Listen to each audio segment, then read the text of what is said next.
Hello दोस्तों, Aaradhya academy के YouTube channel में आप सभी का स्वागत है। दोस्तों, कर्मचारी चयन बोर्ड द्वारा आयोजित चतुर्श्रेणी कर्मचारी भर्ती परीक्षा 2025 के नवीनतम पाठ्यक्रम के अनुसार मॉडल पेपर की टेस्ट सीरीज शुरू की गई थी, जिसमें अपने 119 मॉडल पेपर है वो कंप्लीट हो चुके हैं। आज अपना इसमें 120 नंबर का मॉडल पेपर है। कुल 120 प्रश्न इसमें शामिल किए गए हैं और हूबहू आपको ऐसा ही पेपर है वो परीक्षा में देखने को मिलेगा। इसलिए परीक्षा में जाने से पहले दोस्तों ज्यादा से ज्यादा संख्या में आपको मॉडल पेपर का टेस्ट है वो देकर जाना है। आप प्ले लिस्ट में जाओगे तो वहां पे आपको फोल्डर मिल जाएगा, चतुर्थ श्रेणी कर्मचारी मॉडल पेपर के नाम से वहां फोल्डर बना हुआ है और उसका जो लिंक है वो आपको डिस्क्रिप्शन में मिल जाएगा। तो आप वहां जाकर पिछले मॉडल पेपरों का टेस्ट है वो अवश्य दें। और आराध्या एकेडमी के यूट्यूब चैनल को अगर आपने अभी तक सब्सक्राइब नहीं किया तो सब्सक्राइब जरूर कर लें, बेल आइकन को दबाएं ताकि नोटिफिकेशन है वो आप सभी के पास में निरंतर पहुंचता रहे। क्लास को लाइक नहीं किया तो क्लास को लाइक करें और अपने दोस्तों के पास में शेयर जरूर करें। तो चलिए दोस्तों शुरू करते हैं आज का अपना मॉडल पेपर नंबर 120। देखिए ये परीक्षा पैटर्न है, इसी पैटर्न पर दोस्तों ये अपना मॉडल पेपर है वो आधारित है। सबसे पहले अपन दोस्तों यहाँ पर देखिए राजस्थान के भूगोल के 20 प्रश्न है वो पढ़ेंगे भाग 1 में। ठीक है, देखिए यहाँ पे बिल्कुल सिलेबस के अनुसार चल रहे हैं दोस्तों। तो देखिए भाग 1 में पहला प्रश्न है, 21 जून को सूर्य राजस्थान के किस जिले में लंबवत चमकता है? बताइए, 21 जून को सूर्य राजस्थान के किस जिले में लंबवत चमकता है? तो यहाँ पर इसका राइट आंसर हो जाएगा वो है बांसवाड़ा। बांसवाड़ा में, यहाँ पर 3 नंबर का ऑप्शन बिल्कुल सही, बांसवाड़ा में। सेकंड नंबर का प्रश्न इसमें देखिए, थार मरुस्थल के संदर्भ में निम्न कथनों पर विचार कीजिए। थार मरुस्थल के संदर्भ में निम्न कथनों पर क्या करना है? विचार करना है कि कौन सा कथन इसमें दोस्तों। देखिए नीचे दिए गए कूट की सहायता से दोस्तों अपने को सही उत्तर का चयन करना है। सही उत्तर का अपने को क्या करना है? चयन करना है। अब दोस्तों यहाँ पर देखिए 4 कथन दे रखे हैं। देखिए पहला कथन, संपूर्ण मरुस्थल रेतीला एवं बालू का स्तूप क्षेत्र है, तो ये गलत हो जाएगा। देखिए संपूर्ण मरुस्थल रेतीला भी नहीं है, ठीक है, और बालू का स्तूप क्षेत्र है। बालू का स्तूप मुक्त क्षेत्र भी है दोस्तों, जैसे कि पोखरण है, पड़ोदी है, वो क्या है? बालू का स्तूप मुक्त है। तो यहाँ पर ये पहला कथन है वो गलत हो जाएगा। यह लगभग 1,75,000 वर्ग किलोमीटर क्षेत्र में विस्तृत है, बिल्कुल सही बात है। यह 25 सेंटीमीटर समवर्षा रेखा के पश्चिम में स्थित है, तो दोस्तों बिल्कुल सही बात है। वालेरी चूरू मेंढा नदी घाटी शिखर में बरखान प्रकार के बालू का स्तूप है वो पाए जाते हैं, तो दोस्तों बिल्कुल सही बात है। तो यहाँ पर इसमें सही कथन कौन कौन सा हो गया? बी, सी और डी। ये तो अपना इसमें गलत हो गया, तो यहाँ पर इसका राइट आंसर क्या हो जाएगा? वो है 1 नंबर का ऑप्शन बिल्कुल सही, बी सी डी। नेक्स्ट आगे देखिए दोस्तों, यहाँ पे 3 नंबर का प्रश्न है, राजस्थान के बांगर प्रदेश के जिलों में कौन सा सम्मिलित नहीं है? राजस्थान के बांगर प्रदेश के जिलों में कौन सा सम्मिलित नहीं है वो अपने को दोस्तों यहाँ पर बताना है। देखिए बांगर प्रदेश के अंदर सीकर आता है, झुंझुनू आता है, चूरू आता है और नागौर का हिस्सा भी आता है दोस्तों। यहाँ पर राजसमंद नहीं आता। यहाँ पर डी नंबर का ऑप्शन बिल्कुल सही उत्तर हो जाएगा। दोस्तों आप प्लेलिस्ट में जाओगे तो वहां पे आपको एक फोल्डर मिलेगा राजस्थान भूगोल टॉपिक वाइज प्रश्न के नाम से, और वहां पर दोस्तों 200 प्रश्नों की सीरीज शुरू की गई है, यानी कि प्रत्येक टॉपिक के दोस्तों आपको 200 प्रश्न है वो देखने को मिलेंगे वहां पे, तो वो भी जरूर देखें। देखिए 4 नंबर का प्रश्न है, राजस्थान के खेड़ ब्रह्मा गुजरात सीमा से खेतड़ी तक अरावली पर्वतमाला की लंबाई कितनी है? बताइए दोस्तों, खेतड़ी तक अरावली पर्वतमाला की लंबाई कितनी है? तो दोस्तों वो है, यानी कि राजस्थान की ही इसमें पूछा है, तो वो है 550 किलोमीटर। और इसकी कुल लंबाई है वो दिल्ली तक कितनी है? तो वो है 692 किलोमीटर। यहाँ पर इसमें 2 नंबर का जो ऑप्शन है वो इसका सही उत्तर हो जाएगा। आगे देखिए 5 नंबर का प्रश्न है, राजस्थान में दक्षिण पश्चिम से उत्तर पूर्व तक जलवायु विभाजन के रूप में कार्य करती है। बताइए कौन? यहाँ पर देखिए दोस्तों, जलवायु का विभाजन के रूप में दोस्तों कौन कार्य करती है? वो है अरावली की पहाड़ियां। यहाँ पर इसमें 4 नंबर का ऑप्शन बिल्कुल सही, अरावली की पहाड़ियां। 6 नंबर का प्रश्न इसमें देखिए, निम्नलिखित में से कौन सा समूह है उनके औसत वार्षिक वर्षा के अनुसार अवरोही क्रम में व्यवस्थित है? निम्नलिखित में से कौन सा समूह है उनके औसत वार्षिक वर्षा के अनुसार अवरोही क्रम में व्यवस्थित है? तो दोस्तों इसका राइट आंसर हो जाएगा अवरोही क्रम में व्यवस्थित है। तो दोस्तों यहाँ पर देखिए बूंदी, अजमेर, नागौर, गंगानगर, बूंदी, अजमेर, नागौर, गंगानगर इसका राइट आंसर हो जाएगा। यहाँ पर 4 नंबर का जो ऑप्शन है वो इसका बिल्कुल सही उत्तर हो जाएगा। ये अवरोही क्रम है, ठीक है। आगे देखिए 7 नंबर का प्रश्न है, राजस्थान की निम्न नदियों पर विचार कीजिए। दोस्तों माही, चंबल, साबरमती और लूनी दे रखी है। अरब सागर में गिरने वाली नदियां कौन सी है वो दोस्तों अपने को यहाँ पर बताना है, ठीक है। कूट भाषा में उत्तर देना मित्रों। देखिए यहाँ पे माही नदी है, ये अरब सागर में गिरती है। चंबल नदी ये दोस्तों बंगाल की खाड़ी में गिरती है। साबरमती ये भी अरब सागर में गिरती है। लूनी भी अरब सागर में गिरती है। तो यहाँ पर दोस्तों अरब सागर में गिरने वाली नदियां कौन कौन सी है, तो ए, सी और डी। ए, सी और डी कौन से ऑप्शन में है, यहाँ पर आप देख सकते हैं 4 नंबर का जो ऑप्शन है वो इसका सही उत्तर हो जाएगा। आगे देखिए 8 नंबर का प्रश्न है, कौन सा सुमेलित नहीं है, कौन सा सुमेलित नहीं है। एक तरफ शाखाएं हैं, दूसरी तरफ नदी है। एक तरफ शाखाएं हैं तो दोस्तों दूसरी तरफ नदी है। यहाँ पर देखिए दोस्तों मैं आपको बताता हूं, देखिए उजाड़ और आहू नदी, उजाड़ और आहू नदी ये दोस्तों किसकी सहायक नदियां हैं, तो दोस्तों ये काली सिंध की सहायक नदियां हैं, बिल्कुल सही है। चाप और जाखम है ये माही नदी की सहायक नदियां हैं, तो दोस्तों ये भी बिल्कुल सही है। मेज और सागी, चंबल, देखिए मेज नदी तो है वो चंबल की सहायक नदी है, ये तो मान गया, लेकिन यहाँ पर जो सागी है ये दोस्तों लूनी नदी की सहायक नदी है, ठीक है। ये इसमें गलत दे रखा है तो ये अपना क्रॉस कर दीजिए इसको। मानसी और खारी है ये दोस्तों बनास की सहायक नदी है, तो दोस्तों ये भी बिल्कुल सही है। तो यहाँ पर अपने को बताना था असंगत युग्म कौन सा है, तो यहाँ पर 3 नंबर का असंगत युग्म है। 3 नंबर ऑप्शन बिल्कुल सही उत्तर हो जाएगा। 9 नंबर का प्रश्न इसमें देखिए, निम्नलिखित में से कौन सा युग्म सही सुमेलित नहीं है। कौन सा युग्म सही सुमेलित नहीं है वो अपने को यहाँ पर बताना है। देखिए अलवर के अंदर साबी और रूपारेल नदी है, तो दोस्तों बिल्कुल सही बात है। उदयपुर के अंदर अंदर दोस्तों बनास और बेडच नदी है, तो दोस्तों बिल्कुल सही है। करौली में जगर और गंभीरी नदी है, तो दोस्तों बिल्कुल सही है। डूंगरपुर में यहाँ पे बाणगंगा और मोरेल, ये गलत हो जाएगा दोस्तों। बाणगंगा और मोरेल नदी है ये दोस्तों जयपुर से ये निकलती है, ठीक है। बैराट की पहाड़ी से निकलती है बाणगंगा, और दोस्तों मोरेल नदी है ये जयपुर जिले की जो बस्सी तहसील है वहां से निकलती है दोस्तों ये, ठीक है। तो यहाँ पर अपना इसमें राइट आंसर हो जाएगा डूंगरपुर की जगह यहाँ पर जयपुर आना चाहिए था, तो ये सही होता। 4 नंबर ऑप्शन बिल्कुल सही। 10 नंबर का प्रश्न इसमें देखिए, राजस्थान की किस प्रसिद्ध झील पर नटनी का चबूतरा निर्मित है। बताइए नटनी का चबूतरा है वो कहां पर है, तो यहाँ पर है इसका जो राइट आंसर हो जाएगा दोस्तों नटनी का चबूतरा, सभी को पता होगा दोस्तों ये तो। यहाँ पर है देखिए नटनी का जो चबूतरा है वो है दोस्तों पिछोला झील पर। यहाँ पर इसमें 1 नंबर का जो ऑप्शन है वो इसका सही उत्तर हो जाएगा पिछोला झील पर। आगे देखिए यहाँ पे 11 नंबर का प्रश्न है, 56 बेसिन किस जिस जिले में है वह है। 56 बेसिन कहाँ है, तो दोस्तों ये है बांसवाड़ा में। कहां पर है, बांसवाड़ा में। राइट आंसर हो जाएगा 3 नंबर का ऑप्शन बिल्कुल सही, प्रतापगढ़ और बांसवाड़ा में है। 12 नंबर का प्रश्न है इसमें देखिए, इंदिरा गांधी नहर परियोजना के बारे में कौन से कथन असत्य है। कौन से कथन असत्य है वो अपने को यहाँ पर बताना है। दोस्तों यहाँ पर देखिए इस नहर का उद्गम पंजाब में स्थित हरिके बैराज से होता है, तो दोस्तों बिल्कुल सही बात है। इस नहर का जो उद्गम है यानी कि इंदिरा गांधी नहर परियोजना का जो उद्गम है वो पंजाब में स्थित हरिके बैराज बांध से होता है, बिल्कुल सही बात है। आगे देखिए पंजाब एवं हरियाणा में इंदिरा गांधी नहर यानी कि इंदिरा गांधी फीडर नहर की लंबाई 170 किलोमीटर है। दोस्तों 170 किलोमीटर मान लीजिए कि लगभग, वैसे तो दोस्तों 169 किलोमीटर है, ठीक है, तो आप 170 मान लीजिए, ठीक है। ये कथन भी मान लो सही है। आगे देखिए दोस्तों यहाँ पे 3 नंबर का देखिए, इसमें राजस्थान में इंदिरा गांधी नहर फीडर की लंबाई 44 किलोमीटर है, तो 44 किलोमीटर है वो दोस्तों गलत हो जाएगा।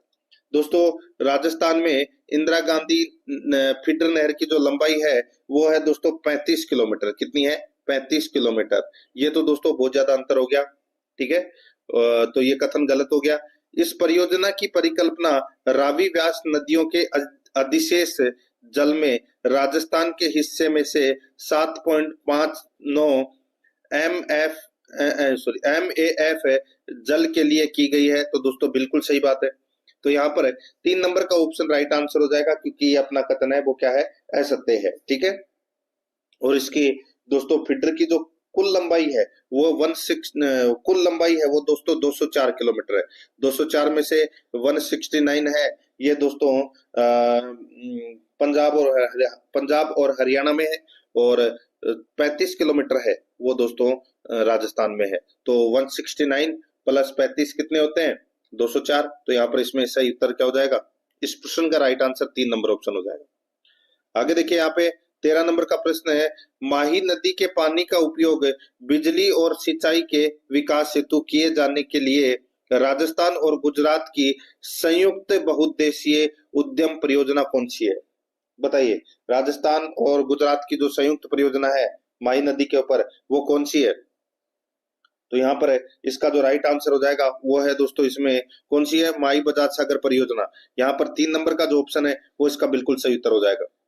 आगे देखिए 14 नंबर का प्रश्न है, राजस्थान के किन जिलों में मध्यम काली मिट्टी पाई जाती है?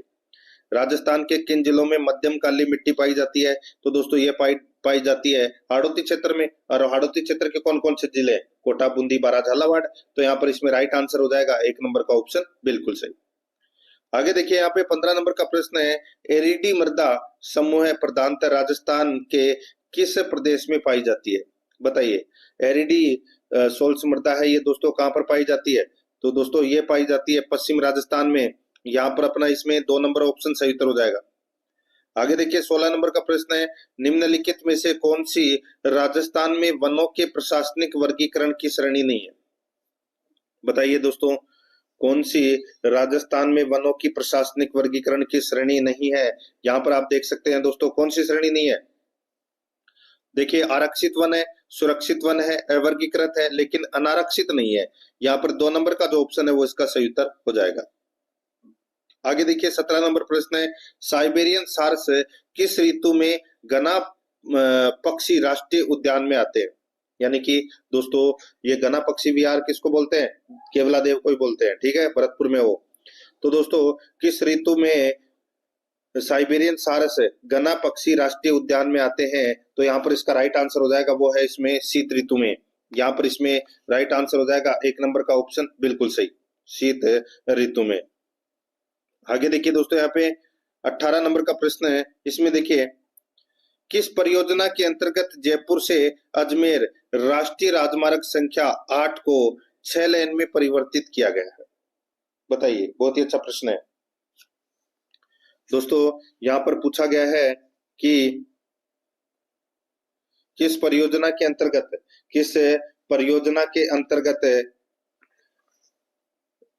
जयपुर से अजमेर राष्ट्रीय राजमार्ग संख्या 8 को 6 लेन में परिवर्तित किया गया है? तो यहाँ पर इसका राइट आंसर हो जाएगा वो है दोस्तों स्वर्णिम चतुर्भुज परियोजना, गोल्डन क्वाड्रिलेटरल प्रोजेक्ट। तो यहाँ पर अपना इसमें राइट आंसर हो जाएगा 4 नंबर का ऑप्शन सही उत्तर हो जाएगा। 19 नंबर का प्रश्न, इसमें देखिए 2011 की जनगणना के अनुसार राजस्थान की कुल जनसंख्या में शहरी व ग्रामीण जनसंख्या का प्रतिशत क्रमशः कितना है? शहरी व ग्रामीण जनसंख्या का प्रतिशत कितना है? तो दोस्तों वो है, बताइए, मैं यहाँ पे राजस्थान की जनगणना की बात कर रहा हूं। तो दोस्तों देखिए 24.9 तो है इसमें शहरी जनसंख्या, और 75.1 है ये है दोस्तों ग्रामीण जनसंख्या। तो यहाँ पर अपना इसमें राइट आंसर क्या हो जाएगा? 1 नंबर का जो ऑप्शन है वो इसका बिल्कुल सही उत्तर इसमें हो जाएगा, ठीक है। आगे देखिए दोस्तों यहाँ पे 20 नंबर का प्रश्न है, राजस्थान के निम्नलिखित जिलों को 2011 की जनगणना के आधार पर जनसंख्या घनत्व के अनुसार अवरोही क्रम में व्यवस्थित कीजिए। अवरोही क्रम में अपने को क्या करना है? व्यवस्थित करना है। अब व्यवस्थित कैसे करोगे? आपको दोस्तों इनका जनघनत्व है वो पता होना चाहिए इन जिलों का। तो दोस्तों बताता हूं आपको मैं। देखिए सबसे पहले जो सर्वाधिक जनसंख्या घनत्व है वो है जयपुर में, कितना? 595 व्यक्ति प्रति वर्ग किलोमीटर में निवास करते हैं, यानी कि जयपुर का जनघनत्व कितना है? 595। भरतपुर का दूसरे नंबर पर आता है वो है दोस्तों 503 व्यक्ति प्रति वर्ग किलोमीटर में निवास करते हैं। भरतपुर का जनघनत्व कितना है? 503। अजमेर का दोस्तों 305 है, और अलवर का है दोस्तों कितना? 438, ठीक है। तो ये क्या है? जनघनत्व है इन जिलों का। आप स्क्रीनशॉट ले सकते हैं दोस्तों इसका। तो दोस्तों यहाँ पे अपने को क्या बताना है, अवरोही क्रम में व्यवस्थित कीजिए। अवरोही क्रम में अपने को व्यवस्थित करना है तो कौन सा हो जाएगा दोस्तों इसमें, तो इसमें बी ए डी सी अपना इसमें राइट आंसर हो जाएगा। कौन से ऑप्शन में, तो यहाँ पर 4 नंबर के ऑप्शन में ये अपना सही उत्तर हो जाएगा। अब दोस्तों अपन राजस्थान इतिहास कला संस्कृति के 20 प्रश्न पढ़ेंगे भाग 2 के अंदर, ठीक है। 20 प्रश्न है। देखिए यहाँ पे 21 नंबर का प्रश्न है, आड़ सभ्यता का उत्खनन कार्य 1953 में सर्वप्रथम किसके निर्देशन में हुआ था।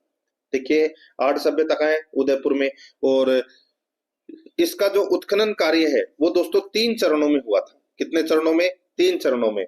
तो यहाँ पे जो पहला चरण है वो 1953 में हुआ था, ठीक है। और इसका दोस्तों उत्खनन कार्य है वो दोस्तों अक्षय कीर्ति व्यास ने किया था। किसने, अक्षय कीर्ति व्यास, जिसको आप AK व्यास भी बोल सकते हैं। यहाँ पर 4 नंबर का ऑप्शन बिल्कुल सही। दूसरा उत्खनन कार्य है वो दोस्तों 1956 में हुआ था, ठीक है। और ये हुआ था दोस्तों RC अग्रवाल के, यानी कि रत्न चंद्र अग्रवाल के नेतृत्व में हुआ था इसका दूसरा नंबर का उत्खनन कार्य, ठीक है।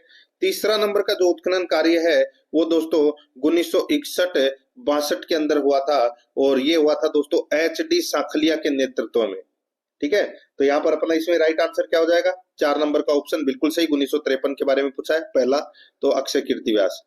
आगे देखिए यहाँ पे 22 नंबर का प्रश्न है, 1857 की क्रांति में शिवनाथ सिंह ने भूमिका निभाई थी, वह निम्नलिखित में से किस ठिकाने से थे। बताइए, शिवनाथ सिंह नाम तो सुना ही होगा दोस्तों। ये थे दोस्तों आसोप ठिकाने के थे दोस्तों, ये ठिकानेदार। तो यहाँ पर इसमें 1 नंबर का जो ऑप्शन है वो सही उत्तर हो जाएगा। आगे देखिए यहाँ पे 23 नंबर का प्रश्न है, मत्स्य संघ का विलय राजस्थान में किस तिथि को हुआ था। मत्स्य संघ का विलय राजस्थान में किस तिथि को हुआ था, ये हुआ था दोस्तों 15 मई 1949 को। यहाँ पर 4 नंबर का ऑप्शन बिल्कुल सही उत्तर हो जाएगा। 24 नंबर का प्रश्न इसमें देखिए, किसके नेतृत्व में 25 अप्रैल 1934 को कटराथल में आयोजित विशाल महिला सम्मेलन में हजारों महिलाओं ने भाग लिया था। सभी को बताओ ये तो किशोरी देवी के नेतृत्व में हुआ था दोस्तों ये। यहाँ पर 4 नंबर का ऑप्शन बिल्कुल सही उत्तर हो जाएगा। 25 नंबर का प्रश्न इसमें देखिए, 1919 में राजस्थान सेवा संघ की स्थापना विजय सिंह पथिक, रामनारायण चौधरी और हरिभाई किंकर के योगदान से कहाँ हुई। राजस्थान सेवा संघ की स्थापना विजय सिंह पथिक, रामनारायण चौधरी और हरिभाई किंकर के योगदान से कहाँ हुई, तो यहाँ पर इसका राइट आंसर हो जाएगा वो है वर्धा महाराष्ट्र में। यहाँ पर 4 नंबर का जो ऑप्शन है वो इसका बिल्कुल सही उत्तर हो जाएगा, वर्धा महाराष्ट्र में। आगे देखिए यहाँ पे 26 नंबर का प्रश्न है, सहेलियों की बाड़ी राजस्थान के किस शहर में स्थित है। बताइए सहेलियों की बाड़ी कहाँ पर है, तो दोस्तों ये उदयपुर में है। 1 नंबर का ऑप्शन बिल्कुल सही। नेक्स्ट आगे देखिए, निम्नलिखित में से राम स्नेही संप्रदाय की सिंहतल शाखा के प्रवर्तक संत कौन थे। सिंहतल शाखा के प्रवर्तक संत कौन थे, वो थे दोस्तों हरिराम दास जी। यहाँ पर 1 नंबर का ऑप्शन बिल्कुल सही उत्तर हो जाएगा, हरिराम दास जी। 28 नंबर का प्रश्न है, ग्रासिया जनजाति द्वारा किया जाने वाला नृत्य है। ग्रासिया जनजाति द्वारा किया जाने वाला नृत्य कौन सा है, तो दोस्तों वो नृत्य है वालर नृत्य, ठीक है। वालर नृत्य है, ये ग्रासिया जनजाति द्वारा किया जाने वाला नृत्य है। 3 नंबर ऑप्शन बिल्कुल सही। आगे देखिए दोस्तों, यहाँ पे कार्तिक पूर्णिमा को कपिल मुनि का मेला लगता है, तो दोस्तों कार्तिक पूर्णिमा को कपिल मुनि का मेला कहाँ लगता है, तो दोस्तों ये कोलायत में लगता है, कोलायत बीकानेर में। 2 नंबर ऑप्शन बिल्कुल सही। आगे देखिए यहाँ पे 30 नंबर प्रश्न है, मेवाड़ शैली के चित्रित ग्रंथों एवं चित्रों का सही कालक्रम क्या है। दोस्तों यहाँ पर देखिए ये थोड़ा सा प्रश्न है वो डीपली हो जाएगा, ठीक है। इसका मैं आपको उत्तर बता देता हूं दोस्तों। मेवाड़ शैली के चित्रित ग्रंथों एवं चित्रों का सही कालक्रम है, तो दोस्तों सही कालक्रम के बारे में यहाँ पर पूछा गया है, तो मैं आपको बता देता हूं दोस्तों। इसमें सबसे पहले निसारदीन द्वारा चित्रित रागमाला चित्र है जो 1605 में बनाया गया था, ठीक है। उसके बाद में दोस्तों साहिबदीन द्वारा चित्रित मेवाड़ भागवत, ये 2 नंबर पे आएगा। फिर मनोहर द्वारा चित्रित रामायण, ये 3 नंबर पर। फिर साहिबदीन द्वारा चित्रित आर्ष रामायण, ठीक है, ये 4 नंबर पर। तो यहाँ पर इसमें राइट आंसर क्या हो जाएगा, वो है दोस्तों 4, 2, 1, 3, इसका बिल्कुल सही उत्तर हो जाएगा। यानी कि 1 नंबर का जो ऑप्शन है वो इसका बिल्कुल सही। नेक्स्ट आगे देखिए दोस्तों, यहाँ पे 31 नंबर का प्रश्न है, नेजा जम्मा रिखिया किस स्थानीय लोक देवता से संबंधित है। सभी को पता होगा बताइए, राइट आंसर हो जाएगा दोस्तों इसमें कौन सा? तो वो है रामदेव जी। यहाँ पर एक नंबर का ऑप्शन बिल्कुल सही उत्तर हो जाएगा, रामदेव जी। आगे देखिए दोस्तों, यहाँ पे 32 नंबर का प्रश्न है, निम्नलिखित में से कौन सा युग्म असंगत है? कौन सा युग्म असंगत है? कैला देवी का मंदिर कहाँ है? करौली में, बिल्कुल सही है। करणी माता का मंदिर कहाँ है? देशनोक में, बिल्कुल सही है। जीण माता का मंदिर जमवारामगढ़ दे रखा है, गलत हो जाएगा। कहाँ पर है दोस्तों? रेवासा ग्राम सीकर में है ये, ठीक है। कहाँ पर है? रेवासा ग्राम सीकर में। और रानी सती का मंदिर कहाँ है? तो दोस्तों झुंझुनू में है। तो यहाँ पर इसमें असंगत कौन सा है? 3 नंबर का राइट आंसर हो जाएगा, 3 नंबर ऑप्शन सही। आगे देखिए 33 नंबर का प्रश्न है, जहूर खान किस लोक वाद्य यंत्र से संबंधित है? जहूर खान दोस्तों ये संबंधित है, भपंग से संबंधित है। यहाँ पर 1 नंबर ऑप्शन बिल्कुल सही। 34 नंबर का प्रश्न है, इसमें देखिए प्रसिद्ध बम नृत्य राज्य के किस जिले से संबंधित है? बताइए, बम नृत्य तो दोस्तों ये अलवर भरतपुर में किया जाता है दोस्तों ये। यहाँ पर 4 नंबर का ऑप्शन बिल्कुल सही। 35 नंबर का प्रश्न इसमें देखिए, लोक नाट्यकार दुनिया राणा एवं नानूराम किस ख्याल से संबंध है? बताइए, लोक नाट्यकार दुनिया राणा एवं नानूराम किस ख्याल से संबंधित है? तो दोस्तों ये संबंधित है, कौन सी ख्याल से संबंधित है ये? तो दोस्तों ये शेखावाटी ख्याल से संबंधित है। यहाँ पर 4 नंबर का जो ऑप्शन है वो इसका बिल्कुल सही उत्तर इसमें हो जाएगा, शेखावाटी ख्याल से ये संबंधित है। आगे देखिए यहाँ पे 36 नंबर का प्रश्न है, देखिए कजली तीज का त्योहार किस तिथि को मनाया जाता है? कजली तीज कहाँ मनाई जाती है दोस्तों? बूंदी में। और कजली तीज का जो त्योहार है वो किस तिथि को मनाया जाता है? इसका राइट आंसर हो जाएगा भाद्रपद कृष्णा तृतीया को मनाया जाता है दोस्तों ये। 1 नंबर ऑप्शन बिल्कुल सही। आगे देखिए, कौन सा आभूषण अंग सुमेलित नहीं है? कौन सा आभूषण अंग सुमेलित नहीं है? यहाँ पर देखिए दोस्तों, देखिए मुंदरी आभूषण है, ये अंगोली में पहना जाता है, बिल्कुल सही है। टड्डा आभूषण बाजू पर पहना जाता है, बिल्कुल सही है। नेवरी आभूषण पैर पर पहना जाता है, बिल्कुल सही है। रमजोल आभूषण कमर, ये गलत हो जाएगा दोस्तों। रमजोर आभूषण है ये दोस्तों कहाँ पहना जाता है? तो दोस्तों ये पैर में पहने जाने वाला आभूषण है, पैर के अंदर पहने जाने वाला क्या है? ये आभूषण है। यहाँ पर 4 नंबर का जो ऑप्शन है वो सही उत्तर हो जाएगा। 38 नंबर का प्रश्न इसमें देखिए, कुवलयमाला में राजस्थान की कितनी भाषाओं का उल्लेख किया गया है? अब ये कुवलयमाला ग्रंथ किसने लिखा था? तो दोस्तों ये उद्योधन सूरी के द्वारा ये लिखा गया ग्रंथ था कुवलयमाला। इसमें राजस्थान की कितनी भाषाओं का उल्लेख किया गया है? तो यहाँ पर इसका राइट आंसर हो जाएगा, इसमें 18 भाषाओं का उल्लेख किया है राजस्थान की। यहाँ पर 4 नंबर का ऑप्शन बिल्कुल सही। आगे देखिए, संत भूरीबाई अलख का कार्य क्षेत्र था। संत भूरीबाई अलख का कार्य क्षेत्र था तो वो था दोस्तों मेवाड़। यहाँ पर 4 नंबर का ऑप्शन सही उत्तर हो जाएगा, मेवाड़। नेक्स्ट आगे देखिए, निमुचना किसान आंदोलन हत्याकांड राजपुताना की किस रियासत में हुआ था? राजपुताना की कौन सी रियासत में हुआ था? तो दोस्तों ये मेवाड़ रियासत में हुआ था, सॉरी अलवर रियासत में, ठीक है। कहां पर हुआ था? निमुचना ये हत्याकांड कहाँ हुआ था? तो ये अलवर में हुआ था। निमुचना अलवर में ही है। तो यहाँ पर 3 नंबर का जो ऑप्शन है वो इसका बिल्कुल सही उत्तर इसमें हो जाएगा। तो दोस्तों अब अपन देखिए भाग 3 के अंदर भारतीय संविधान के 5 प्रश्न है वो पढ़ेंगे सिलेबस के अकॉर्डिंग, ठीक है। देखिए, संविधान की कुंजी कहा जाता है, संविधान की कुंजी किसको कहा जाता है? तो दोस्तों संविधान की प्रस्तावना को संविधान की कुंजी कहा जाता है। 3 नंबर ऑप्शन बिल्कुल सही।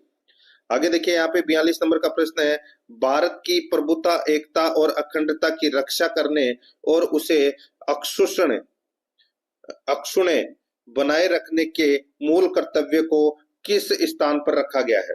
बताइए, कौन से भाग में है दोस्तों मूल कर्तव्य? तो यहाँ पर इसका जो राइट आंसर हो जाएगा वो है दोस्तों, देखिए मूल कर्तव्य है, मूल कर्तव्य को दोस्तों कौन से स्थान पर रखा गया है? यहाँ पे देखिए उसमें अक्षुण्ण बनाए रखने के लिए मूल कर्तव्य को किस स्थान पर रखा गया? दोस्तों मूल कर्तव्य को वैसे तो रखा गया है दोस्तों तीसरे स्थान पर। कौन से स्थान पर दोस्तों? तीसरे स्थान पर रखा गया है, ठीक है। और अगर भाग की बात करूं तो दोस्तों मूल अधिकार है वो भाग 3 में है और भाग 4 कै में है दोस्तों मूल कर्तव्य, ठीक है। तो यहाँ पर इसमें राइट आंसर क्या हो जाएगा? तीसरे स्थान पर दोस्तों इसको रखा गया है संविधान में। आगे देखिए 43 नंबर का प्रश्न है, किस राजनीतिक दल की राष्ट्रीय कार्यकारिणी ने संविधान सभा को भंग कर उसका पुनर्निर्वाचन वयस्क मताधिकार के आधार पर करने को कहा था? बताइए, किस राजनीतिक दल की राष्ट्रीय कार्यकारिणी ने संविधान सभा को भंग कर उसका पुनर्निर्वाचन वयस्क मताधिकार के आधार पर करने को कहा था? तो इसका राइट आंसर हो जाएगा वो है दोस्तों समाजवादी दल ने। तो यहाँ पर इसमें राइट आंसर क्या हो जाएगा? 2 नंबर ऑप्शन बिल्कुल सही। आगे देखिए दोस्तों, यहाँ पे संसदीय शासन प्रणाली की विशेषता क्या नहीं है? संसदीय शासन प्रणाली की विशेषता क्या नहीं है? तो दोस्तों क्या नहीं है? देखिए, मंत्रिमंडल सामूहिक रूप से संसद के प्रति उत्तरदायी होता है, बिल्कुल सही है। व्यवस्थापिका और कार्यपालिका में घनिष्ठ संबंध होता है, बिल्कुल सही है। दोहरी कार्यपालिका ये नहीं है दोस्तों, संसद की सर्वोच्चता है, बिल्कुल सही है। यहाँ पर 3 नंबर का ऑप्शन बिल्कुल सही उत्तर हो जाएगा। आगे देखिए, यहाँ पे 45 नंबर का प्रश्न है, भारतीय संविधान के कौन से भाग में संघ व राज्य के प्रशासनिक संबंध वर्णित है? संघ व राज्य के प्रशासनिक संबंध वर्णित है कौन से भाग में? तो दोस्तों भाग 11 अध्याय 2 में दोस्तों ये संबंध वर्णित है। तो यहाँ पर इसमें 2 नंबर का ऑप्शन बिल्कुल सही उत्तर इसमें हो जाएगा। अब दोस्तों अपन राजस्थान पॉलिटी के 5 प्रश्न है वो पढ़ेंगे सिलेबस के अनुसार भाग 4 में, ठीक है दोस्तों। इसमें देखिए 46 नंबर का प्रश्न है, राजस्थान में मंत्रिमंडल सचिवालय के निम्नलिखित में से किस विभाग या कार्यालय के अधिकारित रूप से संबंध है? तो दोस्तों यहाँ पर इसका राइट आंसर क्या हो जाएगा? वो है दोस्तों इसमें मुख्यमंत्री कार्यालय। यहाँ पर 1 नंबर का ऑप्शन बिल्कुल सही उत्तर हो जाएगा। 47 नंबर का प्रश्न है, इसमें देखिए निम्नलिखित कथनों पर विचार कीजिए। दोस्तों निम्नलिखित कथनों पर क्या करना है? विचार करना है। यहाँ पर देखिए अनुच्छेद 163 के अनुसार राज्यपाल को सहायता और सलाह देने के लिए मंत्री परिषद होगी, बिल्कुल सही बात है। अनुच्छेद 164(1) के अनुसार मुख्यमंत्री की नियुक्ति राज्यपाल करेगा, तो दोस्तों ये भी कथन बिल्कुल सही है। तीसरा देखिए अनुच्छेद 164(1) के अनुसार मंत्री राज्यपाल के प्रसाद पर्यंत अपने पद धारण करेंगे, तो दोस्तों ये भी इसमें क्या है? बिल्कुल सही है। तो यहाँ पर दोस्तों ये सारे के सारे कथन है वो क्या है? सत्य है। अपने को कोट का प्रयोग करते हुए सही उत्तर को चुनना था, तो यहाँ पर 1 2 3 तीनों कथन क्या है? इसमें सही है। 4 नंबर ऑप्शन बिल्कुल सही। 48 नंबर का प्रश्न इसमें देखिए, भारतीय संविधान के किस अनुच्छेद के तहत राज्यों में विधान परिषद का गठन किया जा सकता है? भारतीय संविधान के किस अनुच्छेद के तहत राज्यों में विधान परिषद का गठन किया जा सकता है? तो दोस्तों इसका राइट आंसर हो जाएगा कौन सा? बताइए। तो दोस्तों वो है अनुच्छेद 169 के तहत राज्यों में विधान परिषद का गठन है वो किया जा सकता है। यहाँ पर 2 नंबर ऑप्शन सही उत्तर। आगे देखिए 49 नंबर का प्रश्न है, राजस्थान के राज्यपाल से संबंधित निम्न कथनों पर विचार कीजिए। निम्न कथनों पर अपने को क्या करना है? विचार करना है, ठीक है दोस्तों। यहाँ पर देखिए उसे भारत का नागरिक होना चाहिए, तो दोस्तों बिल्कुल सही बात है। उसकी आयु कम से कम 35 वर्ष होनी चाहिए। उसकी आयु है वो दोस्तों कम से कम कितनी होनी चाहिए? 35 वर्ष होनी चाहिए, बिल्कुल सही बात है। उसमें लोकसभा का सदस्य बनने की योग्यता होनी चाहिए, तो दोस्तों ये गलत दे रखा है। लोकसभा सदस्य बनने के लिए तो दोस्तों 25 वर्ष की आयु चाहिए, ठीक है। और देखिए वह 1 से अधिक राज्यों का राज्यपाल हो सकता है, बिल्कुल सही बात है। तो यहाँ पर 1 2 और 4 कथन क्या है? इसमें सत्य है। 1 2 और 4 कथन सत्य है, तो यहाँ पर 4 नंबर ऑप्शन बिल्कुल सही उत्तर हो जाएगा। 50 नंबर का प्रश्न इसमें देखिए, निम्नलिखित कथनों को पढ़िए। दोस्तों निम्नलिखित कथनों को पढ़ना है, 2 कथन दे रखे हैं और सही कूट अपने को चुनना है। यहाँ पर देखिए सूचना के अधिकार अधिनियम 2005 का उद्देश्य प्रशासन में पारदर्शिता तथा उत्तरदायित्व लाना है, तो दोस्तों ये बिल्कुल सही बात है। आगे देखिए अरुणा राय ने उस आंदोलन का नेतृत्व किया जिसने सूचना के अधिकार अधिनियम के अधिनियमित होने का मार्ग प्रशस्त किया, तो दोस्तों इसमें दोनों के दोनों कथन है वो सूचना के अधिकार से संबंधित हैं और दोनों के दोनों इसमें सत्य कथन है। यहाँ पर इसमें राइट आंसर क्या हो जाएगा? 2 नंबर ऑप्शन बिल्कुल सही। अब दोस्तों अपन भाग 5 के अंदर सामान्य विज्ञान से संबंधित 5 प्रश्न है वो पढ़ेंगे।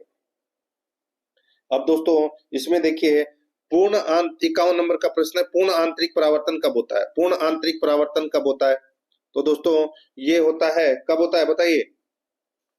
ये होता है दोस्तों अपवर्तन कोण 90 डिग्री से अधिक है, तब दोस्तों पूर्ण आंतरिक परावर्तन होता है। यहाँ पर 3 नंबर का जो ऑप्शन है वो इसका सही उत्तर हो जाएगा। आगे देखिए दोस्तों यहाँ पे 52 नंबर का प्रश्न है, किसको मैग्नीशियम का दूध कहते हैं? तो दोस्तों किसको मैग्नीशियम का दूध कहते हैं? तो वो कहते हैं दोस्तों MgOH3।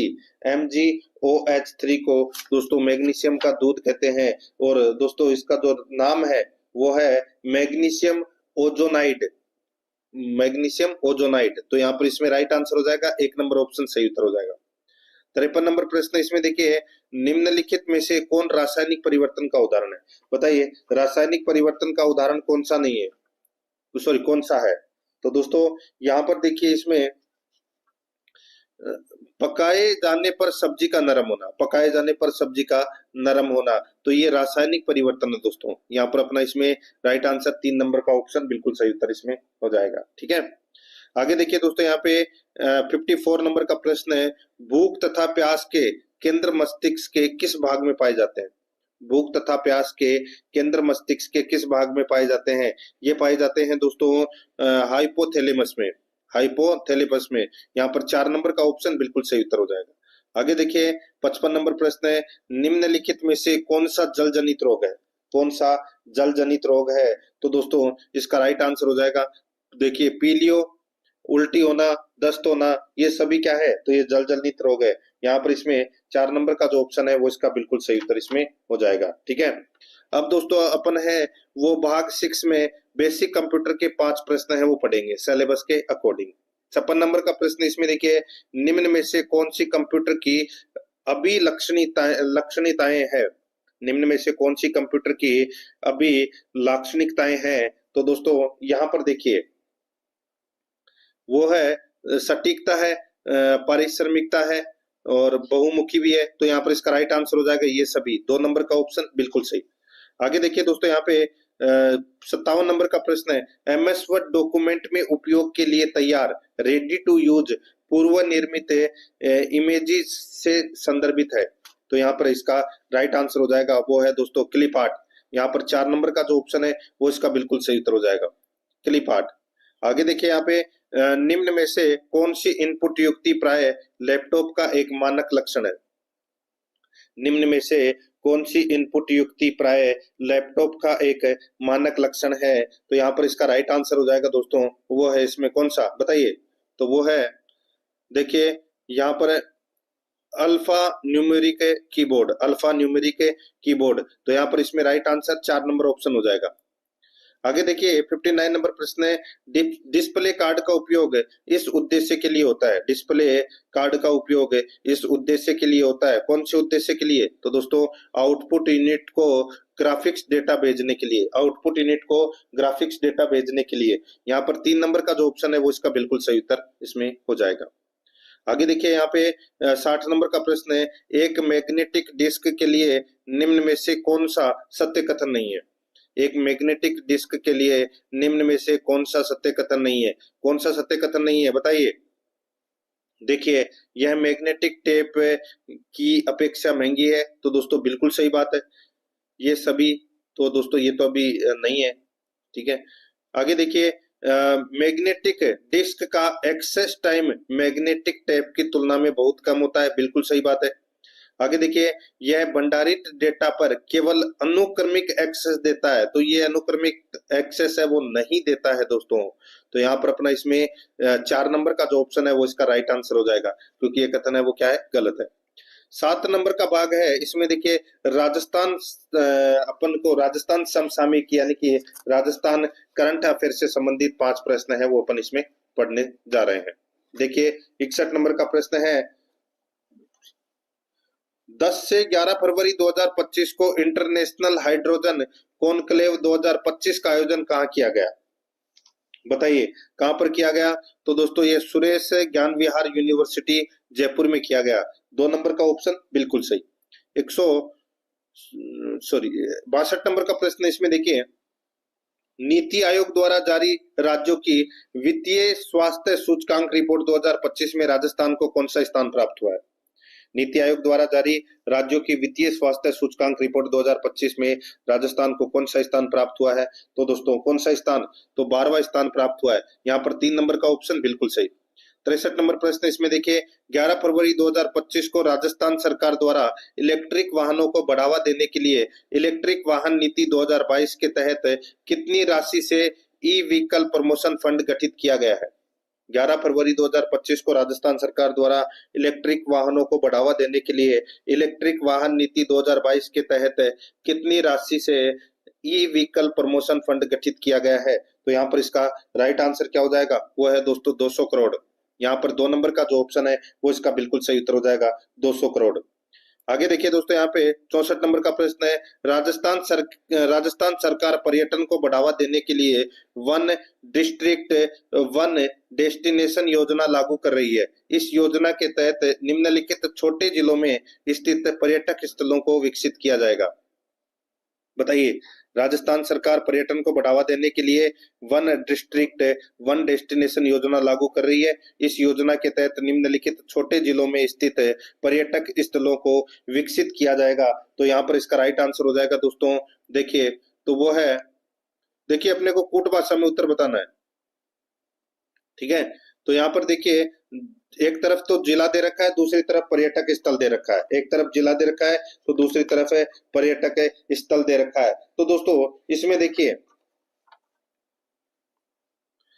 झुंझुनू, झुंझुनू के अंदर दोस्तों कौन सा है? झुंझुनू के अंदर लोहागढ़ धाम है, ठीक है। बांसवाड़ा के अंदर त्रिपुरा सुंदरी है, डूंगरपुर के अंदर बेणेश्वर धाम है और सिरोही के अंदर अचलगढ़ है। तो इसमें सारे के सारे दोस्तों पहले से ही सही सुमेलित हैं। यहाँ पर इस प्रश्न का राइट आंसर क्या हो जाएगा? 1 2 3 4, यानी कि 1 नंबर का ऑप्शन बिल्कुल सही। आगे देखिए, वन डिस्ट्रिक्ट वन स्पोर्ट्स योजना में चयनित खेल व जिले का सही क्रम क्या है?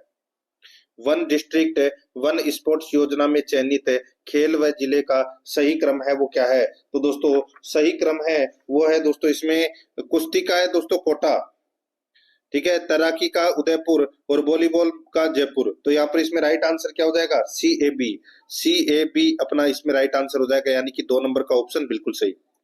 आगे देखिए, यहाँ पे भाग 8 के अंदर दोस्तों भारत के और विश्व के करंट अफेयर के अपन 5 प्रश्न है वो पढ़ेंगे, ठीक है दोस्तों। इसमें देखिए यहाँ पे 66 नंबर का प्रश्न है, 9 अप्रैल 2025 को जारी किए गए आवधिक श्रम बल सर्वेक्षण PLFS 2024 के आंकड़ों के संबंध में कौन सा कथन सत्य है? कौन सा कथन सत्य है? तो यहाँ पर देखिए, कुल श्रम बल भागीदारी दर 59.6% बिल्कुल सही है। शहरी क्षेत्रों में समग्र श्रमिक जनसंख्या अनुपात 47.6% बिल्कुल सही है। ग्रामीण क्षेत्र में कुल बेरोजगारी दर 4.2% बिल्कुल सही है। तो यहाँ पर इसका राइट आंसर हो जाएगा, उपरोक्त सभी कथन है वो उसमें क्या है? सत्य है। आगे देखिए, भारत ने किस क्षेत्र में साइबर सुरक्षा को मजबूत करने के लिए पहली डिजिटल खतरा रिपोर्ट 2024 लॉन्च की है?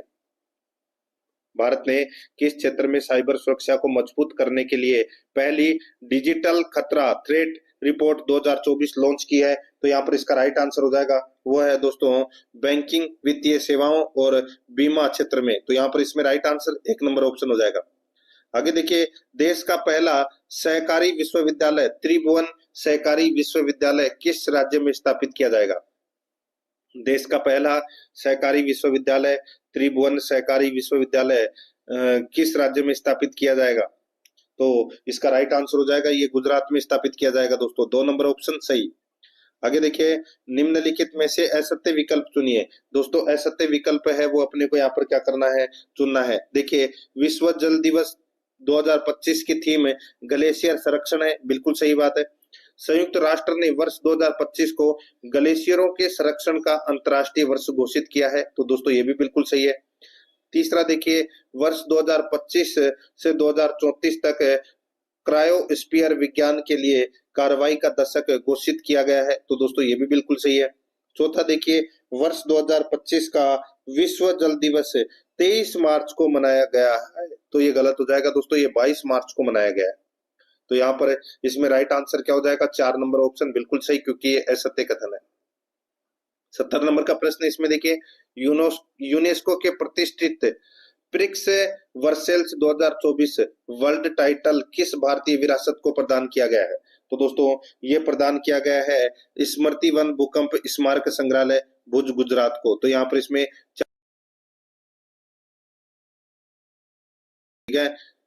स्मृति वन भूकंप स्मारक संग्रहालय भुज गुजरात, 4 नंबर ऑप्शन सही। दोस्तों ये मैंने आपको जीके से संबंधित 70 प्रश्न है वो करवा दिए। परीक्षा में जीके से संबंधित 70 प्रश्न है वो पूछे जाएंगे।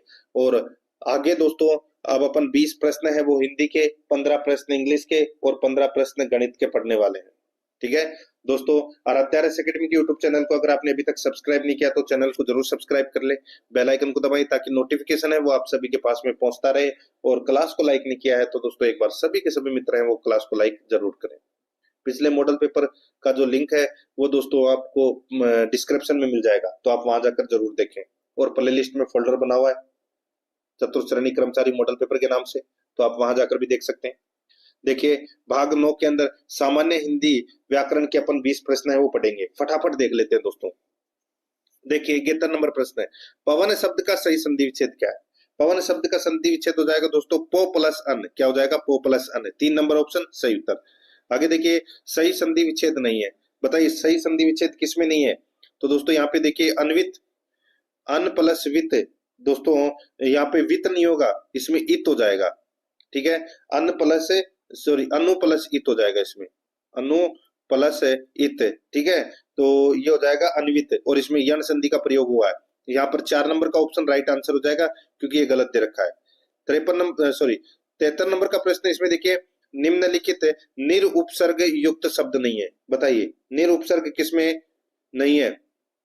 तो यहाँ पर देखिए नृत्य के अंदर नहीं है दोस्तों निर उपसर्ग, बाकी तीनों के अंदर निर उपसर्ग है। यहाँ पर इसमें 1 नंबर का ऑप्शन बिल्कुल सही। आगे देखिए सौंदर्य शब्द में प्रयुक्त प्रत्यय है, सौंदर्य शब्द में कौन सा प्रत्यय है? तो दोस्तों यहाँ पर देखिए यह प्रत्यय है दोस्तों यहाँ पे। ठीक है, राइट आंसर हो जाएगा यहाँ पे 2 नंबर का ऑप्शन बिल्कुल सही, यह प्रत्यय। आगे देखिए दोस्तों यहाँ पे तालाब में कमल का फूल खिला है, रेखांकित शब्द संज्ञा प्रकार है, बताइए कमल, कमल है वो दोस्तों कौन सी संज्ञा है? कौन सी संज्ञा का उदाहरण है कमल? तो यहाँ पर इसका राइट आंसर हो जाएगा ये जातिवाचक संज्ञा है दोस्तों। यहाँ पर 1 नंबर का ऑप्शन बिल्कुल सही। आगे देखिए राधा पढ़कर सोती है, इस वाक्य में पढ़कर किस क्रिया का उदाहरण है? पढ़कर है ये कौन सी क्रिया का उदाहरण है? तो दोस्तों पढ़कर यानी कि ये क्रिया कंप्लीट हो चुकी है, यानी कि पूर्वकालिक क्रिया का उदाहरण है दोस्तों ये। 2 नंबर ऑप्शन बिल्कुल सही। 77 नंबर का प्रश्न इसमें देखिए निम्नलिखित को सुमेलित कीजिए। सूची फर्स्ट में दोस्तों शब्द दे रखा है और सूची सेकंड में विलोम शब्द दे रखा है।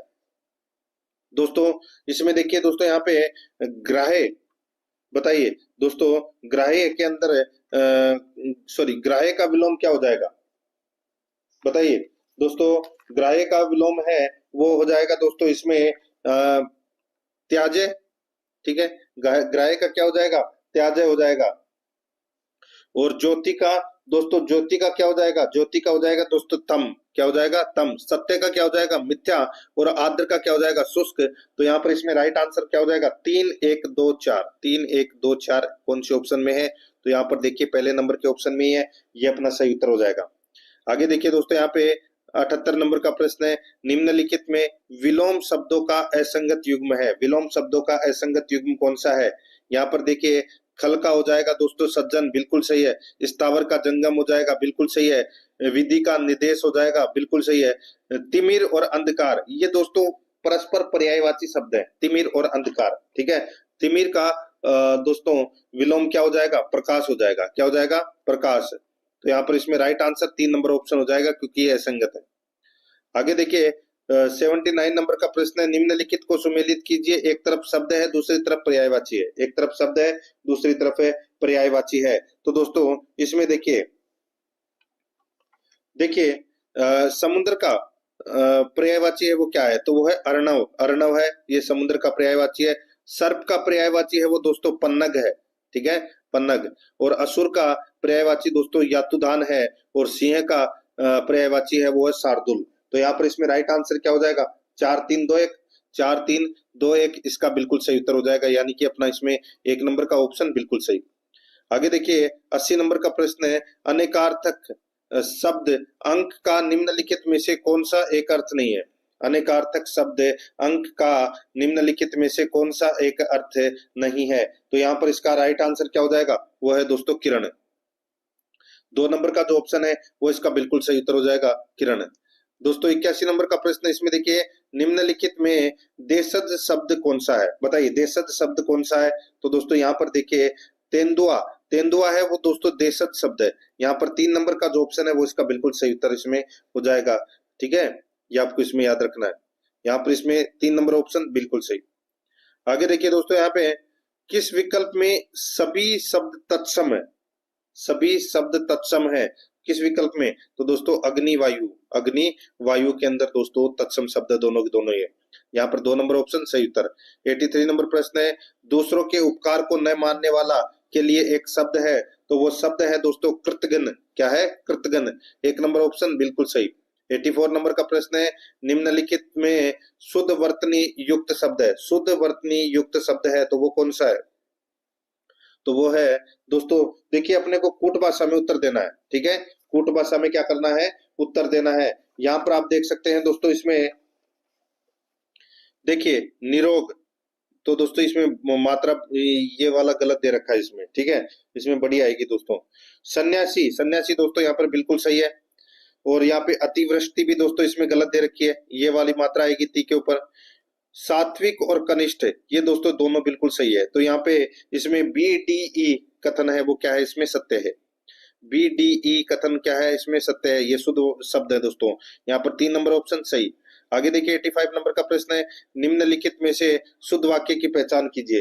दोस्तों शुद्ध वाक्य की क्या करना है? पहचान करना है। तो दोस्तों शुद्ध वाक्य कौन सा है इसमें? इसमें देखिए उसके चाचा को लड़की हुई है। ठीक है, उसके चाचा को लड़की थोड़ी हुई है दोस्तों। ठीक है, मेरा नाम श्री आनंद कुमार जी है, तो खुद के नाम के आगे जी थोड़ी लगता है दोस्तों। आपका बहुत दिए, ठीक है, ये भी गलत हो जाएगा दोस्तों। इसमें इसमें है रेलवे के कई कर्मचारियों की गिरफ्तारी हुई, तो दोस्तों यहाँ पर इसमें 4 नंबर का जो ऑप्शन है वो इसका बिल्कुल सही उत्तर इसमें हो जाएगा। ठीक है, ये वाक्य शुद्ध है दोस्तों। आगे देखिए, हथियार डाल देना, इस मुहावरे का सही अर्थ क्या है? हथियार डाल देना यानी कि दोस्तों हार मान लेना। 4 नंबर ऑप्शन सही उत्तर। आगे देखिए, मन की पवित्रता महत्वपूर्ण है, अर्थ को प्रकट करने वाली लोकोक्ति है। मन की पवित्रता महत्वपूर्ण है, अर्थ को प्रकट करने वाली लोकोक्ति है, तो वो कौन सी लोकोक्ति है? तो वो लोकोक्ति है दोस्तों, मन चंगा तो कटौती में गंगा। यहाँ पर 2 नंबर का ऑप्शन बिल्कुल सही। 88 नंबर का प्रश्न, इसमें देखिए निम्न में से कौन सी कार्यालय पत्र की विशेषता नहीं है? कौन सी कार्यालय पत्र की विशेषता नहीं है दोस्तों? इसमें देखिए कार्यालय पत्र में दोस्तों पत्र सामासिक व अलंकारित होने चाहिए, ये विशेषता नहीं है दोस्तों। ठीक है, ये कथन गलत है। तो यहाँ पर इसमें 2 नंबर का ऑप्शन राइट आंसर हो जाएगा, बाकी इसमें सारे सही है। आगे देखिए यहाँ पे 89 नंबर प्रश्न है, निम्न में से कौन सा सरकारी पत्र नहीं है? सरकारी पत्र कौन सा नहीं है दोस्तों? यहाँ पर देखिए इसमें आवेदन पत्र है, ये दोस्तों सरकारी पत्र नहीं है। बाकी अनुस्मारक, अधिसूचना और परिपत्र तीनों है। यहाँ पर 3 नंबर का जो ऑप्शन है वो इसका बिल्कुल सही उत्तर हो जाएगा। आगे देखिए 90 नंबर प्रश्न है, ज्ञापन के लिए अंग्रेजी के किस शब्द का प्रयोग किया जाता है? ज्ञापन के लिए अंग्रेजी के किस शब्द का प्रयोग किया जाता है? तो दोस्तों वो है मेमोरेंडम शब्द का प्रयोग है वो किया जाता है। 4 नंबर का ऑप्शन बिल्कुल सही उत्तर हो जाएगा मेमोरेंडम शब्द का। दोस्तों अब अपन है वो सामान्य अंग्रेजी यानी कि इंग्लिश ग्रामर से संबंधित 15 प्रश्न पढ़ेंगे भाग 10 के अंदर। ठीक है, यहाँ पर देखिए 91 नंबर का प्रश्न है, fill in the blank with the correct option. इसमें देखिए they looking after offence since 1980। अब दोस्तों यहाँ पे सिंस 1980 दिया हुआ है, तो ये सेंटेंस है वो परफेक्ट कंटिन्यूअस टेंस का है, तो यहाँ पे हैव बीन लुकिंग आएगा, हैव बीन लुकिंग। तो यहाँ पर इसमें हैव बीन 2 नंबर का जो ऑप्शन है वो इसका सही उत्तर हो जाएगा। 92 नंबर का प्रश्न, इसमें देखिए चेंज इनटू पैसिव। ठीक है, यहाँ पर सेंटेंस देखिए they gave her a clock, they gave her a clock. दोस्तों यहाँ पर देखिए इसमें सेंटेंस है वो दोस्तों पास्ट इंडेफिनिट टेंस का है, तो पैसिव बनाते समय अपन वाज या वर प्लस वर्ब की थर्ड फॉर्म का अपन यूज करेंगे, तो यहाँ पर हो जाएगा she was given a clock हो जाएगा। यहाँ पर इसमें 4 नंबर का ऑप्शन बिल्कुल सही। सॉरी, हाँ 4 नंबर का ऑप्शन, हाँ 4 नंबर का ऑप्शन इसका बिल्कुल सही उत्तर इसमें हो जाएगा। आगे देखिए दोस्तों यहाँ पे 93 नंबर प्रश्न है, close the door into passive. ठीक है, close the door into passive, तो दोस्तों इसका हो जाएगा, बताइए। तो इसमें लेट का प्रयोग होगा दोस्तों, let the door be closed, तो यहाँ पर इसमें राइट आंसर 3 नंबर ऑप्शन हो जाएगा। आगे देखिए यहाँ पे choose the correct indirect from of the following direct speech sentence. यहाँ पर देखिए he said, O I agree. तो दोस्तों इसमें देखिए ये ओ है, ये क्या है, ये विस्मयादि बोधक शब्द है, ठीक है। तो यहाँ पर दोस्तों इसमें हो जाएगा he said understanding, understanding, he said ये क्या है, अंडरस्टैंडिंग, हाँ ठीक है। तो देखिए he said understandingly that he agreed. तो यहाँ पर इसमें राइट आंसर हो जाएगा वो है एक नंबर का ऑप्शन, बिल्कुल सही उत्तर हो जाएगा इसमें। आगे देखिए यहाँ पर 95 नंबर प्रश्न है, choose the correct indirect speech of the given sentence from the option that follow. इसमें देखिए दोस्तों इनडायरेक्ट स्पीच से संबंधित ये प्रश्न है, he said to me how is your mother. तो दोस्तों यहाँ पर है, इसमें देखिए हाउ इज योर मदर, प्रश्नवाचक चिन्ह लगा हुआ है, ठीक है। तो यहाँ पर है दोस्तों ये साधारण वाक्य में बदला जाएगा, तो यहाँ पर हो जाएगा he asked me how my mother was. तो यहाँ पर 3 नंबर का ऑप्शन बिल्कुल सही उत्तर हो जाएगा। आगे देखिए यहाँ पे चूज द करेक्ट ऑप्शन, दोस्तों खालिस्तान भरना है। Of these substances is found in India. तो दोस्तों खालिस्तान में क्या आएगा, तो इसमें आ जाएगा ईच ऑफ दीज। तो यहाँ पर 2 नंबर का ऑप्शन बिल्कुल सही उत्तर हो जाएगा। आगे देखिए 97 नंबर प्रश्न है, he is not a honourable man, he is not a honourable man. तो यहाँ पर इसका राइट आंसर हो जाएगा एन ऑनरेबल मैन आएगा इसमें, 1 नंबर का ऑप्शन बिल्कुल सही।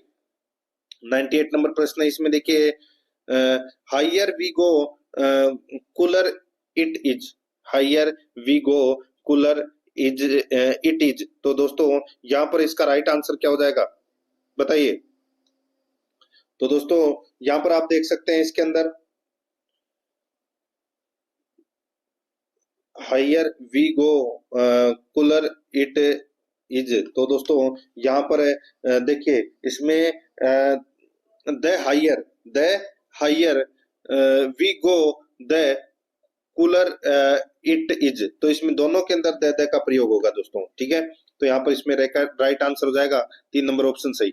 आगे देखिए यहाँ पे 99 नंबर प्रश्न है, your argument is the point, your argument is the point है। तो यहाँ पर इसका राइट आंसर क्या हो जाएगा, वो है इसमें दोस्तों योर आर्गुमेंट इज दोस्तों बिसाइड्स द पॉइंट। तो यहाँ पर इसमें 1 नंबर का ऑप्शन बिल्कुल सही उत्तर हो जाएगा।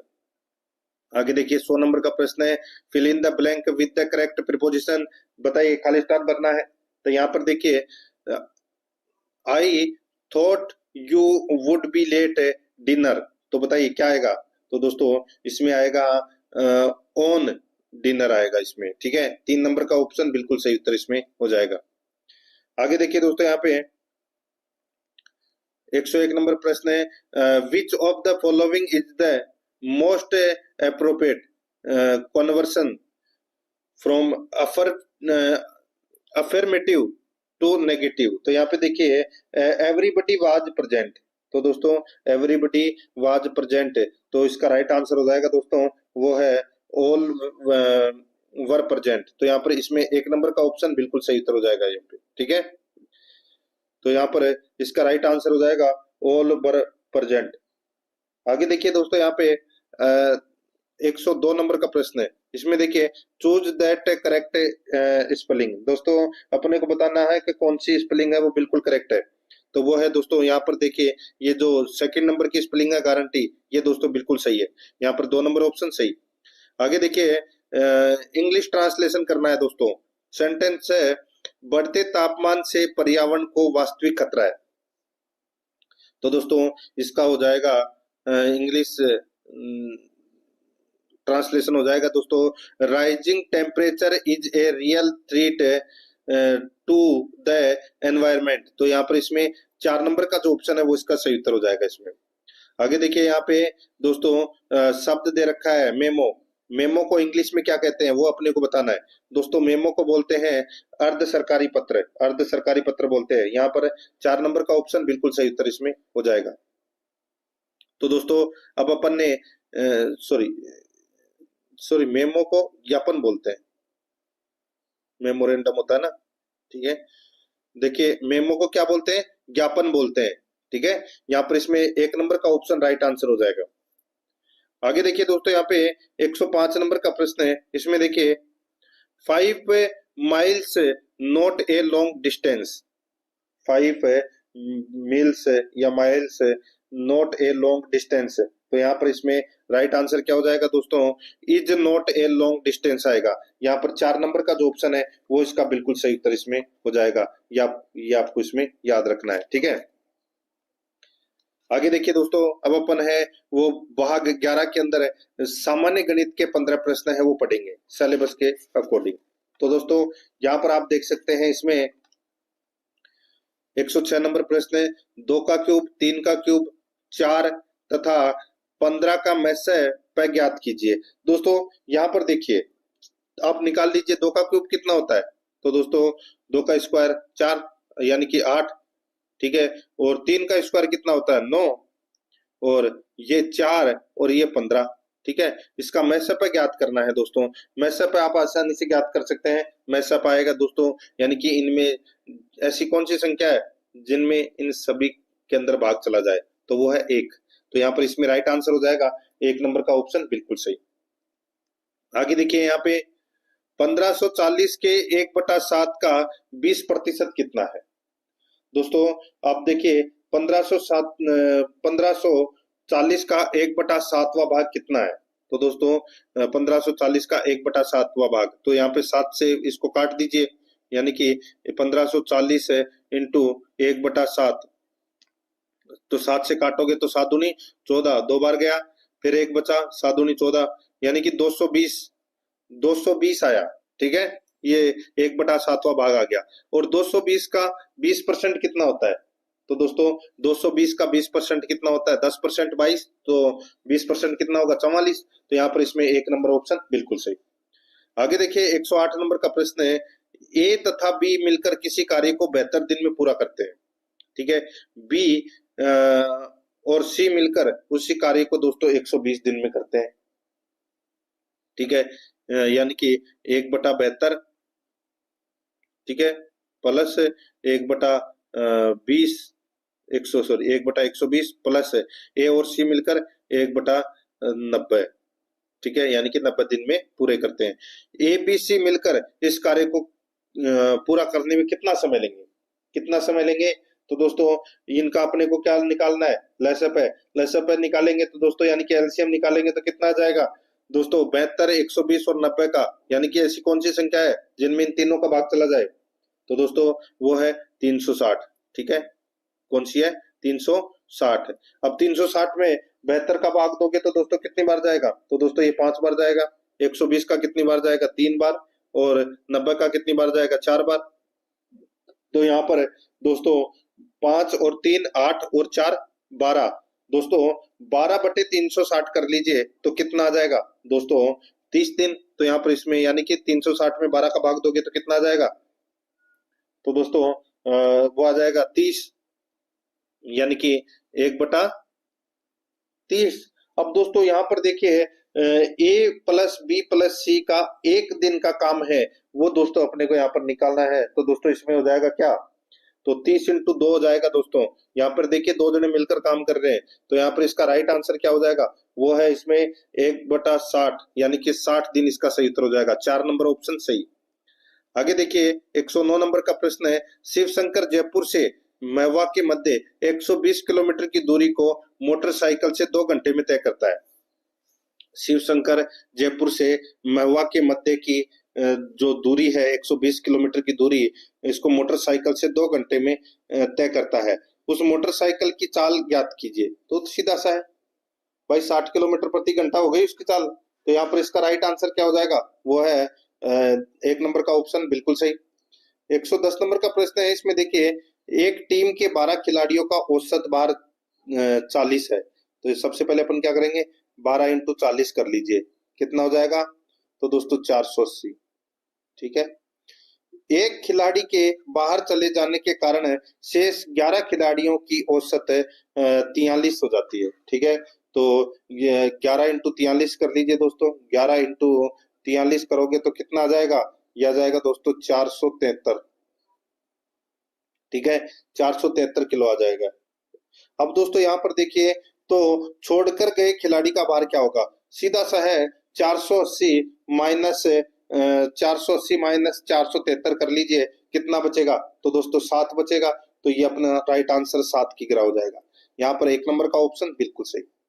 आगे देखिए, 2 साइकिलों में से प्रत्येक का विक्रय मूल्य 1955 रुपए है। यदि एक साइकिल पर 15% की हानि होती है और दूसरी पर 15% का लाभ हो रहा हो, तो कुल पर कितने प्रतिशत लाभ अथवा हानि होगी?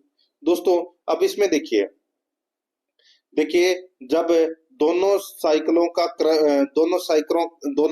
का विक्रय मूल्य समान हो, ठीक है, और लाभ और हानि में भी दोस्तों जो प्रतिशत है वो बराबर दे रखी हो, तो अपने को क्या करना है? बाकी सारी चीजें भूल जानी है, 15 का 15% निकाल देना है, ठीक है। और एक तरफ हानि हो रही है, दूसरी तरफ लाभ हो रहा है, तो हानि ही होगी, ठीक है। 15 का 15% कितना होता है? 2.25। कितना होता है? 2.25। तो ये 2.25 क्या हो जाएगी? हानि। तो 2.25% हानि। 4 नंबर का जो आगे देखिए, कमला को सुधा से 25% धन अधिक मिलता है। ये कमला है और ये सुधा है, ठीक है। तो कमला को सुधा से 25% धन अधिक मिलता है, यानी कि इसको 100 मिलता है, तो इसको कितना मिलेगा? 125। और सुधा को नगमा से 20% कम धन मिलता है। नगमा को सुधा से 20% सुधा को नगमा से 20% कम धन मिलता है। यदि कमला के पास 450 रुपए है, यदि कमला के पास 450 रुपए है, तो मान लीजिए दोस्तों यहाँ पे धन ज्ञात करना है। तो दोस्तों देखिए, सबसे पहले यहाँ पर देख लीजिए दोस्तों, यहाँ पे अपने को सुधा का यहाँ पर देखिए, कमला के पास कितने हैं? कमला के पास में है 450 रुपए, ठीक है। अब देखिए, कमला को सुधा से 25% अधिक धन मिलता है। तो दोस्तों अपने को सुधा का धन ज्ञात करना है, तो कैसे ज्ञात करेंगे दोस्तों? 450 इंटू 100 बटे 125। तो दोस्तों ये 25 से 4 बार कट गया, ये 5 बार कट गया, ठीक है। 5 से दोस्तों ये 90 बार कट गया, यानी कि 90 इंटू 4 कितने होते हैं? 360। तो यहाँ पे सुधा का धन निकल कर आ गया दोस्तों, कितना? 360, ठीक है। अब दोस्तों यहाँ पर देखिए, नगमा का धन है वो अपने को ज्ञात करना है। अब दोस्तों नगमा का में देखिए क्या बोल रहा है?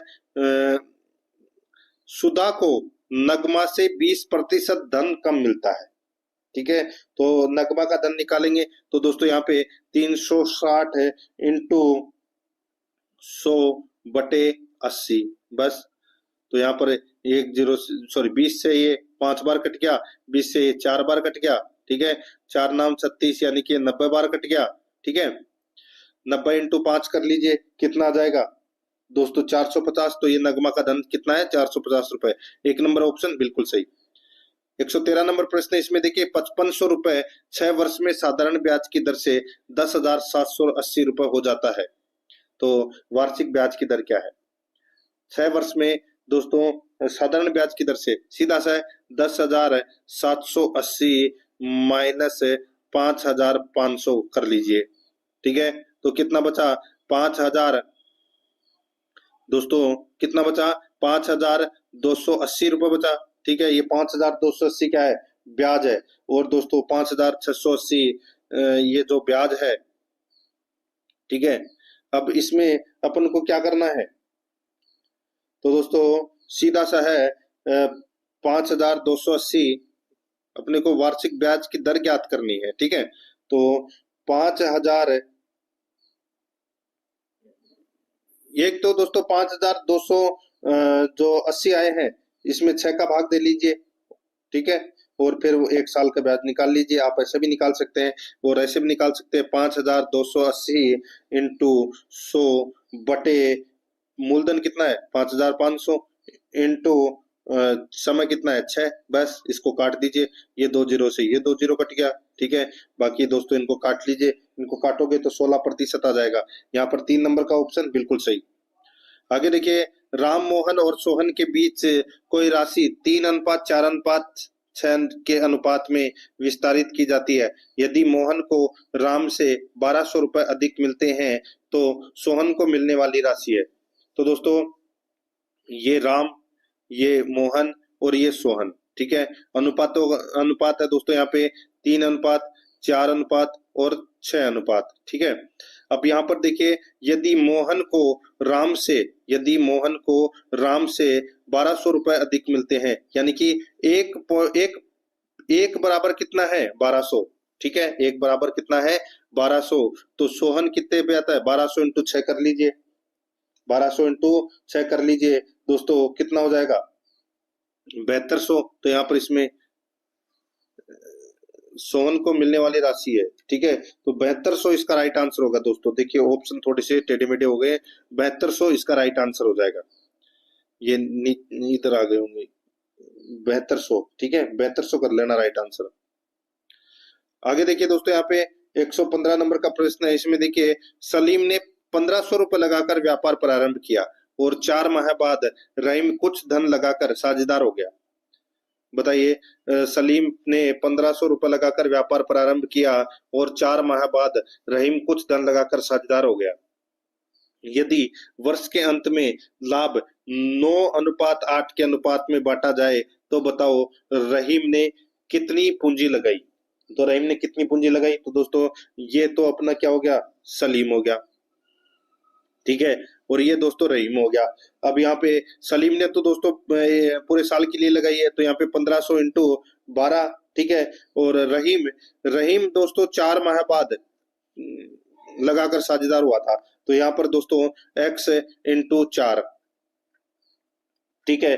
तो दोस्तों यहाँ पर क्या हो जाएगा दोस्तों 1500 इंटू 12 बटे x इंटू 4, बस इसको काट लीजिए। और यहाँ पे अनुपात दे रखा है दोस्तों 9/8, ठीक है, बस इसको काट लीजिए, 4000 इसका राइट आंसर आ जाएगा। यहाँ पर 3 नंबर का ऑप्शन बिल्कुल सही उत्तर इसमें हो जाएगा, ये आपको इसमें याद रखना है। आगे देखिए दोस्तों, यहाँ पे 116 नंबर का प्रश्न है। अस्मिता ने 9534 की एक राशि 4% प्रति वर्ष की साधारण ब्याज की दर से एक निश्चित समयावधि पश्चात 11,442 की राशि प्राप्त करने के लिए निवेश किया। कुल राशि प्राप्त करने के लिए उसने कितने वर्षों के लिए निवेश किया। भाई क्या करोगे आप दोस्तों, माइनस करोगे, ठीक है भाई। 9,534 है, वो क्या है, मूलधन है, दर अपने पास में 4% दे रखी है। ऐसा ही दोस्तों अपने को यहाँ पर दे रखा है 11,442, तो 11,442 में से 9,534 माइनस कर देंगे तो कितना बचेगा दोस्तों, ये 1908 बचेगा, ठीक है। अपने को क्या ज्ञात करना है दोस्तों, समय ज्ञात करना है। तो यहाँ पर है दोस्तों 1908 बराबर मूलधन इंटू दर इंटू समय बटे 100। तो यहाँ पर मूलधन कितना है 9,534 इंटू दर कितनी है 4 इंटू समय दे नहीं रखा तो t बटे 100, बस। तो यहाँ पे t बराबर क्या हो जाएगा 1908 इंटू 100 बटे 9534 इंटू 4, तो 5 वर्ष इसका राइट आंसर आ जाएगा, ठीक है। यहाँ पर कौन से ऑप्शन में, 4 नंबर के ऑप्शन में सही उत्तर हो जाएगा। आगे देखिए, चक्रवर्ती ब्याज पर जमा की गई 12,000 की राशि 5 वर्षों बाद दुगनी हो जाती है। 20 वर्षों बाद यह हो जाएगी, 20 वर्षों बाद यह कितनी हो जाएगी, चक्रवर्ती ब्याज पर जमा की गई 12,000 की राशि 5 वर्षों बाद दुगनी हो जाती है, तो 20 वर्षों बाद में कितनी होगी बताइए दोस्तों। इसका जो राइट आंसर हो जाएगा वो है इसमें ये हो जाएगी दोस्तों 1,92,000 हो जाएगी दोस्तों। यहाँ पर 3 नंबर ऑप्शन बिल्कुल सही। आगे देखिए, यदि 24 संतरों का मूल्य 72 है तो 120 संतरों का मूल्य ज्ञात कीजिए। तो दोस्तों सीधा सा है 72 बटे 24 इंटू 120 कर लीजिए, कितना जाएगा 360। तो यहाँ पर इसमें 2 नंबर ऑप्शन सही उत्तर। आगे देखिए 119 नंबर प्रश्न है। एक बेईमान दुकानदार आलू को लागत मूल्य पर बेचने का दिखावा करता है, परंतु वह किग्रा के स्थान पर यानी कि 1 किलो के स्थान पर 950 ग्राम ही तोलता है, तो लाभ प्रतिशत ज्ञात कीजिए। तो दोस्तों 50 बटे 950 इंटू 100 कर लीजिए, यहाँ पे इस जीरो से ये जीरो कट गया, ठीक है, और 5 से ये 10 बार कट गया, 5 से ये दोस्तों 19 बार कट गया। तो दोस्तों 10 इंटू 10 कितने होते हैं? 100। 100 में 19 का भाग दे लीजिए, कितना आ जाएगा? तो दोस्तों 5.26 आ जाएगा। ये अपना इसमें 3 नंबर ऑप्शन सही उत्तर हो जाएगा। 120 नंबर प्रश्न है, एक वस्तु को बेचकर महेश ने खरीद मूल्य के 1/4 के बराबर लाभ अर्जित किया। यदि उसने उसे 375 में बेचा तो लागत मूल्य क्या था? 375 में बेचा तो लागत मूल्य क्या था? तो दोस्तों लागत मूल्य देखिए यहाँ पे बिक्री मूल्य दे रखा है 375, लाभ दे रखा है दोस्तों यहाँ पे अपन x/4, ठीक है, 1/4 है, ठीक है। तो विक्रय मूल्य बराबर लागत मूल्य प्लस लाभ। तो यहाँ पर इसको अपन ऐसे लिख सकते हैं 375 बराबर x प्लस x/4, ठीक है। तो यहाँ पर 375 बराबर क्या हो जाएगा? 5x/4। तो यहाँ पर 375 इंटू 4/5 हो जाएगा, तो 300 आ जाएगा राइट आंसर। तो यहाँ पर इसमें 3 नंबर का ऑप्शन बिल्कुल सही उत्तर इसमें हो जाएगा। तो दोस्तों इसी के साथ मैंने आपको ये मॉडल पेपर है वो कंप्लीट करवा दिया है।